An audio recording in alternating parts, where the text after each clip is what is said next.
นะพามาเบิ่งบรรยากาศรอคิวกันซื้อน้ำมันเนาะอยู่เวียงเนี่ยเบิ่งคนเต็มเลยนะป้าเป็นครั้งแรกที่ว่าบ่ลังมารอคิวซื้อน้ำมันเนี่ยบ่เคยรอคิวซื้อน้ำมันจักเทื่อเท่านี้เบิ่งคนเต็มเลยต่อคนกันนะบ่ให้รัดคิวกันนะผู้ใดรัดคิวเขาจะบ่เติมให้เลยพอดีรถมาส่งน้ำมันเนาะเดี๋ยวใช้เบิ่งบรรยากาศนำกัน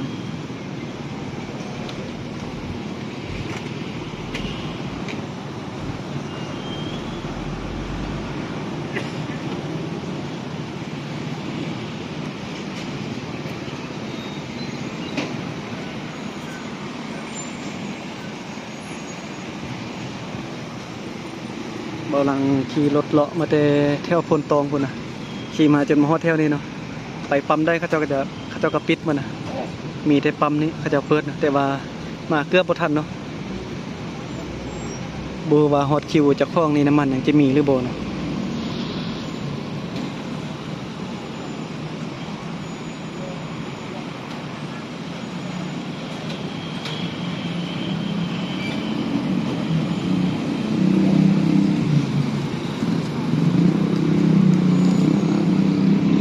แต่ว่ารถจักรนี่ก็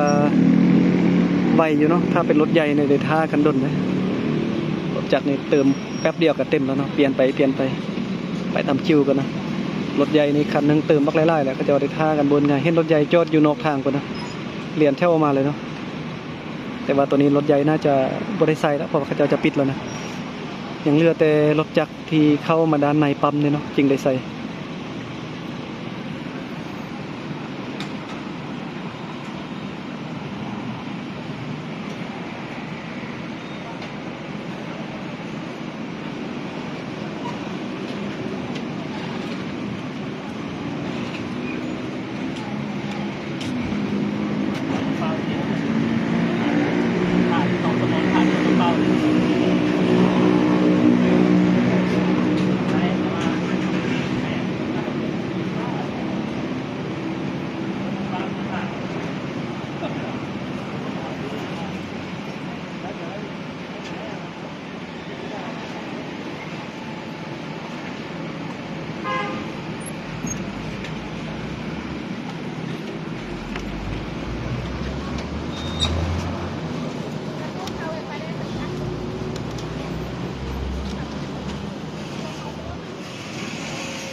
โอเคเนาะตอนนี้บ่ลังก็ใส่น้ำมันแล้วกลัวจะใส่น้ำมันรอคิวบ่เป็นไงนี่เขียนได้ไว้มีผู้สาวให้เบิ่งเนาะเบิ่งคนรอคิวถ้าใส่น้ำมันบ่ลังรอคิวน่าจะเกือบ1 ชั่วโมงอยู่นี่นะเบิ่งคนนี้รอคิวใส่น้ำมันบ่กันหลายเนาะบ่ลังมาใส่50,000กีบนะบ่ใส่หลายบ่มีเงินเด้มีแต่50,000เนาะใส่ปะไว้นะยันน้ำมันหมดบ่ลังน่าจะบ่ได้ขี่รถไปเลาะถ่ายคลิปได้แล้วบ่เนี่ยน่าจะได้ย่างไปนะเพราะว่าน้ำมันซื้อยากนะได้มาต่อคิวกันแบบนี้นะ ยังดีที่ว่ามาซื้อตอนแรงเนาะถ้าว่ามาซื้อตอนช่วยนี่ต่อคิวกันนี่อากาศร้อนคนสุขภาพบ่ดีน่าจะเป็นลมพุ่นน่ะ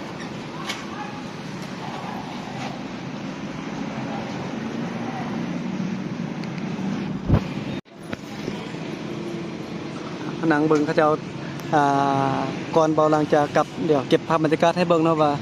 เขาเจ้ามารอถ้าซื้อน้ำมันนี่มันยากลำบากสำใดเนาะประหยัดน้ำมันได้บัดนี้จะไปใส่ก็ถ้าว่าบ่จะเป็นนี่ก็บ่ขี่รถไล่เนาะนี่บ่าวน้อยเพิ่นมารอท่าใส่น้ำมัน แม่นบ่อยู่ใส่ตุกใส่นี่บ่ใส่รถอยู่ใส่รถ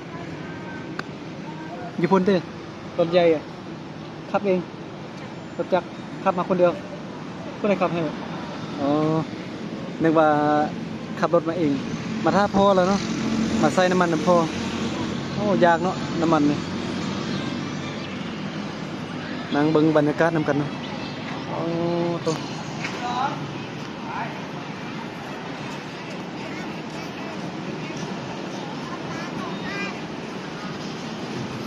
อันนี้เป็นครั้งแรกในชีวิตของเบาหลังที่ว่ามารอท่าใส่น้ำมันปกติเบาหลังเห็นแต่เขาเจ้าถ่ายวิดีโอลงเนาะบ่คิดว่าจะมาจวบกับตัวเองตอนนี้ได้มารอท่าคิวใส่น้ำมันแท้ๆแล้วเกือบ1 ชั่วโมงเบาหลังรอท่าคิวใส่น้ำมันนะถ้าว่าเป็นรถใหญ่ในแห้งยากเนาะรถใหญ่เนาะอย่างดีเทแม่นรถจักรใส่แป๊บนึงก็แล้วเนาะก็ประมาณนี้เนาะบรรยากาศการซื้อน้ำมันทางนี้ก็เป็นในเมืองเนาะเส้นทางรถในเมืองวุ่นวายขนาดเลยเบิ่งรถใหญ่อยู่นอกเป็นแถวเนาะต่อคิวกันไปบักกะยาวเด้รอคิวเพื่อใส่น้ำมันนะยุ่งยากหลายนะช่วงนี้นะน้ำมันขาดเคินแบบนี้ต่างจากสมัยตะกี้น้ำมัน 5,000 กีบนะน้ำมันตะกี้นะซื้อใส่ 5,000 กีบนี่ขี่จนเมื่อยเนาะ 10,000 20,000ก็ว่าเต็มทั้งแล้วแต่ว่าปัจจุบันนี้บ่แม่นแบบนั้นเนาะรถจักรนี่บางคันทั้งใหญ่หน่อยนึงน่ะเป็นแสนกีบจริงใส่ได้ตะกี้บ่ลังเอาซื้อน้ำมันใส่รถใหญ่นี่แสนนึงก็ยังขี่ได้ไปไกลเนาะแต่ว่าเดี๋ยวนี้ใส่บ่ได้แล้วแสนนึงนะรถใหญ่นะขนาดว่ารถจักรเป็นใส่แสนกีบก็ยังว่าพอดีเต็มเนาะรถเวฟแบบนี้เนาะวันนี้ก็เบาลังพามาเบิ่งเนาะบรรยากาศการซื้อน้ำมันมีความยุ่งยากขนาดใดเนาะก็เลยมาเก็บภาพบรรยากาศให้เบิ่งเนาะประหยัดน้ำมันเด้อไปที่ถ้าว่าบ่จำเป็นแท้ๆก็บ่ต้องขี่รถไปมาหลายเนาะต่อไปเบาลังไปถ่ายคลิปไปถ่ายคอนเทนต์นะ